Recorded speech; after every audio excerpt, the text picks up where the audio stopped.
Boa tarde, pessoal.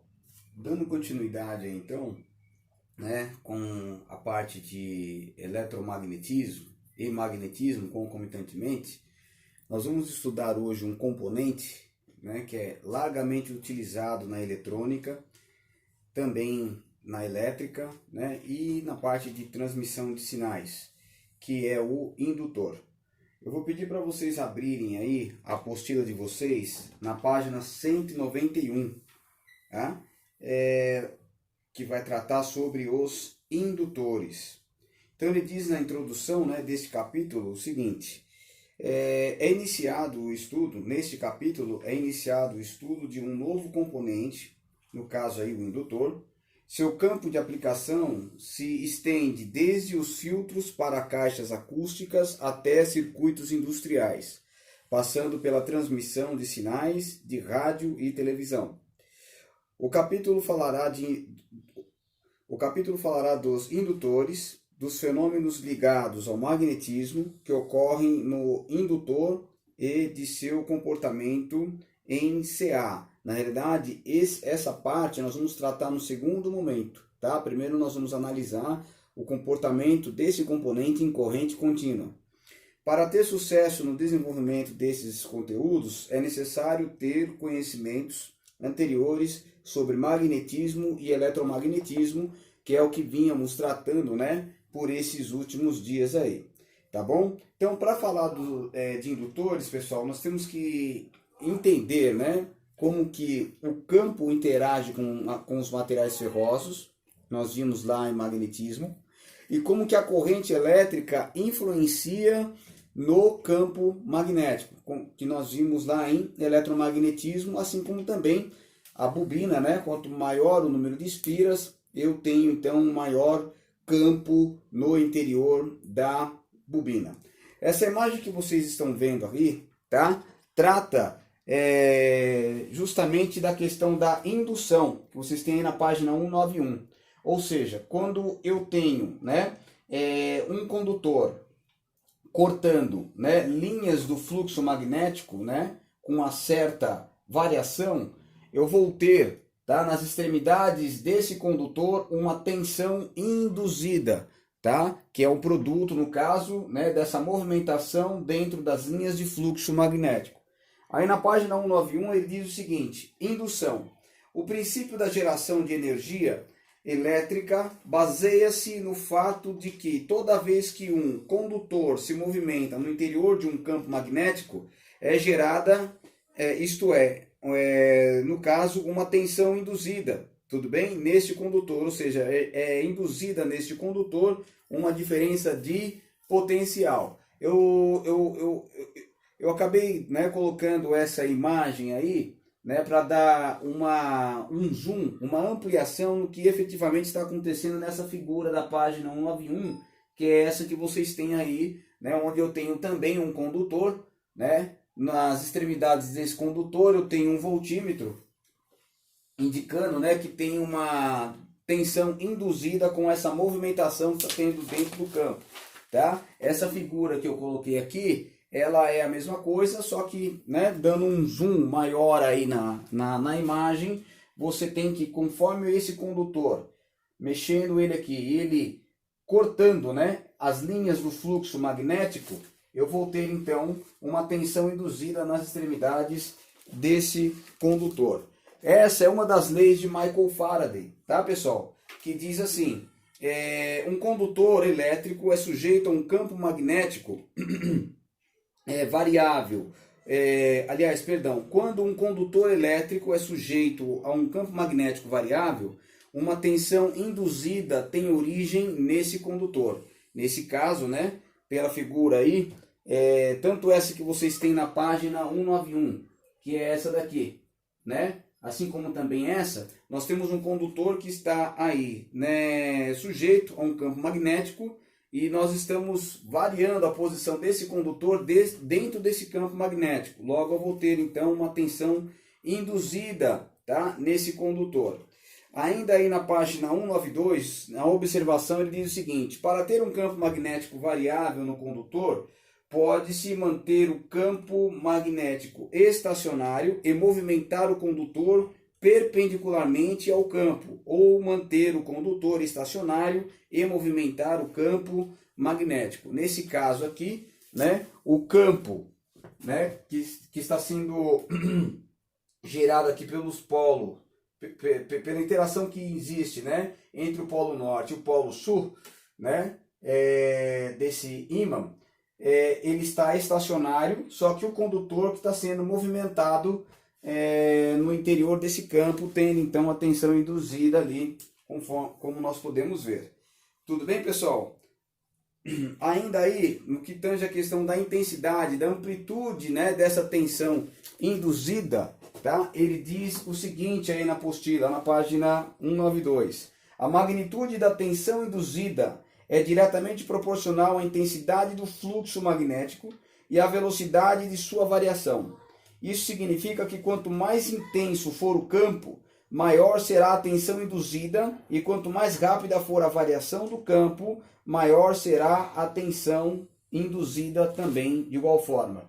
Tá? Então, ou seja, quanto maior for esse campo magnético, ou seja, quanto mais linhas de fluxo magnético eu tiver, né, aonde está submetido esse condutor, e quanto mais linhas de fluxo magnético ele cortar, maior vai ser a tensão induzida, né, nesse condutor. Esse tópico 2 aqui, da página 192, ele trata, que acaba sendo uma pré-introdução aí, quando nós formos estudar motores elétricos, a parte de geradores elétricos. Tudo bem? Na próxima página aí, ele vai falar sobre a questão da autoindução. Tudo bem? E para entender a questão da autoindução, pessoal, tá? Nós temos que tratar algumas coisas. Antes, eu queria só chamar a atenção pelo seguinte. Nas experiências que nós fizemos há pouco tempo atrás aí, onde nós tínhamos o resistor, tá? Assim que você fechava a chave, automaticamente aparecia a corrente no resistor. Tudo bem? Essa parte zero aqui, né, onde você tem que I é igual a zero, significa que a chave está desligada. A partir do instante que eu fecho, a partir daqui, automaticamente aparece então a corrente no resistor. Quando eu vou para os indutores, tá? Essa aqui é uma das simbologias, daqui a pouco nós vamos comentar um pouquinho mais. Essa é uma das simbologias utilizada para indutor, tá? Assim que eu fecho a chave, a corrente não vai aparecer de forma instantânea como aqui. Perceba que eu tenho uma certa curvatura aqui no indutor. Na realidade, a corrente ela não vai atingir o seu valor máximo, né, tão rapidamente como no resistor. Aqui no indutor você tem uma certa curvatura e depois então passada, né, esse transitório aqui, a corrente atinge o seu teto máximo. Isso, pessoal, é explicado pelo comportamento do campo no interior da bobina, tá? E para entender isso, uma das leis aí, que nós vimos na página 192, vai bem de frente também com essa parte aqui de um dos estudos do Michael Faraday, que diz o seguinte: se uma bobina, né, com N espiras é colocado em uma região onde o fluxo é variável, a tensão induzida na bobina pode ser calculada com o auxílio da lei de Faraday, tá? Então veja só, pessoal, você tem aqui o que quer dizer exatamente essa equação aqui. Eu não vou entrar no âmbito do cálculo diferencial integral, tá? Só para vocês entenderem. Quando eu tenho uma derivada, tudo bem? Esse dφ dt aqui é uma derivada. Isso significa que eu tenho uma taxa de variação. No caso aqui, a taxa de variação aqui é relacionada ao fluxo. N, no caso, é o número de espiras. Tudo bem? Como eu falei, dφ dt é a taxa de variação instantânea do fluxo em Webers. Nós estudamos lá em magnetismo. Concatenado na bobina. Concatenado ou seja, no interior da bobina. Quanto maior o número de espiras, tá? Eu vou ter uma maior tensão induzida, tudo bem? Quanto maior o número de espiras e, concomitantemente, a maior variação do fluxo, tá? Das linhas de fluxo no interior da bobina, também eu vou ter uma maior tensão induzida, tá? Esse também é um dos estudos aí feito pelo Michael Faraday, tá? Um outro cara aí extremamente importante para a gente entender essa questão aí da autoindução é a lei de Lenz, tá? Lenz ele diz o seguinte: um efeito induzido ocorre sempre de forma a se opor à causa que o produziu. Tudo bem? O que isso quer dizer, pessoal? Nós vimos lá em eletromagnetismo que quando uma corrente passa pela bobina, nós temos, né, no interior da bobina a geração de um campo magnético. Tudo bem? Então, se está passando corrente pela bobina, automaticamente eu vou criar um campo magnético. Eu vou criar um polo norte e um polo sul, tudo bem? E, no caso, na bobina como um todo, eu vou ter então a formação de um campo magnético com a passagem dessa corrente elétrica, tá? Agora, veja só, o que Lenz diz aqui? Um efeito induzido, no caso, a tensão induzida na bobina, né? Podemos colocar assim também. Um efeito induzido ocorre sempre de forma a se opor à causa que o produziu, tudo bem? Ou seja, nós estamos falando do indutor. Pelo indutor, e o indutor é uma bobina, vai transitar corrente elétrica. Tudo bem, pessoal? Quando passa corrente pelo indutor, eu vou ter, então, de acordo com o número de espiras, tá? Eu vou ter uma tensão induzida aqui. Quanto maior essa corrente, maior vai ser a variação do fluxo magnético no interior da bobina, tá? E aí, consequentemente, maior também vai ser a tensão induzida. Isso, pessoal, acaba sendo uma prévia para a gente entender exatamente essa curvatura e o porquê que a corrente não acontece, ela não se desenvolve com tanta rapidez, ou seja, de forma instantânea como no resistor, como a gente vê aqui.